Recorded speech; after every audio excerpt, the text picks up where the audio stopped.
If you've been watching my videos, you may recognise this. It's a Data Dynamics ZIP30 Teleprinter, a fairly rare machine. Quite a few were made, but they weren't that popular by all accounts, and so most didn't survive. I bought this off eBay, and the seller did a very good deal on it. I've been fairly critical of some of the sellers on eBay, and saying that the nature of the way they go about selling is not that good.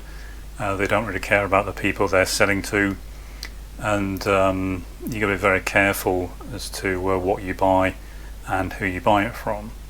But sometimes things happen that tend to restore my faith in humanity, and this is a good example of that. As I say, the guy sold this to me for almost nothing. He drove a long way to deliver it, didn't charge me for that, threw many other things in with the deal.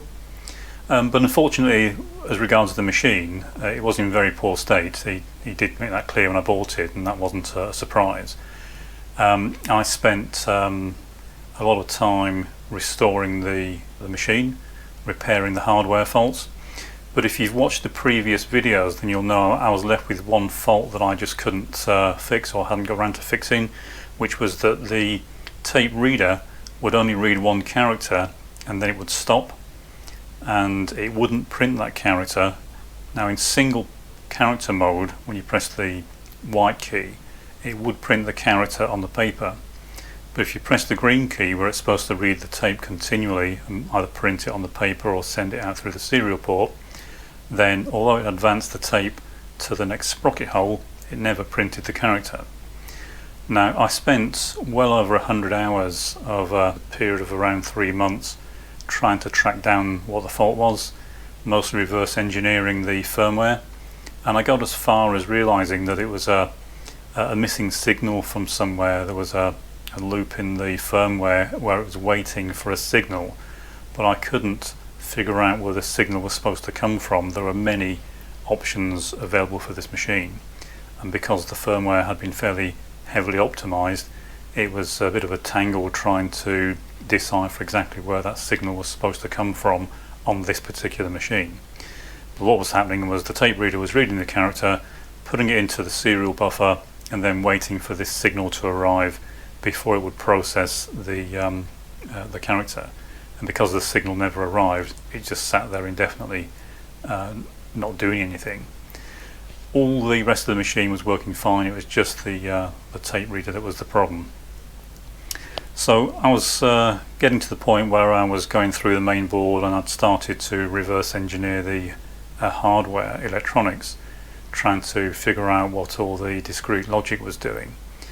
And I was doing that bit by bit now and again when I got time to work on the machine. And I was quite surprised when out of the blue the seller that I'd bought this from contacted me and said that he'd managed to locate, I think he said somewhere in Belgium, a full set of manuals for this machine.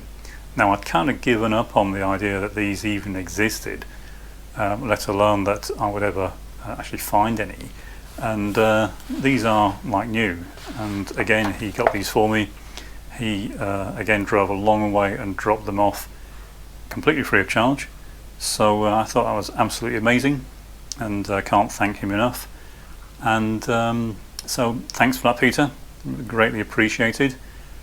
And although I've had these for a while now, I finally got around to looking at the machine again today. I've been working on other projects, and literally within, I'd guess, about 3 minutes, I'd got to the point where I can read tapes continuously, which is something I couldn't do before, and that's what the main fault was.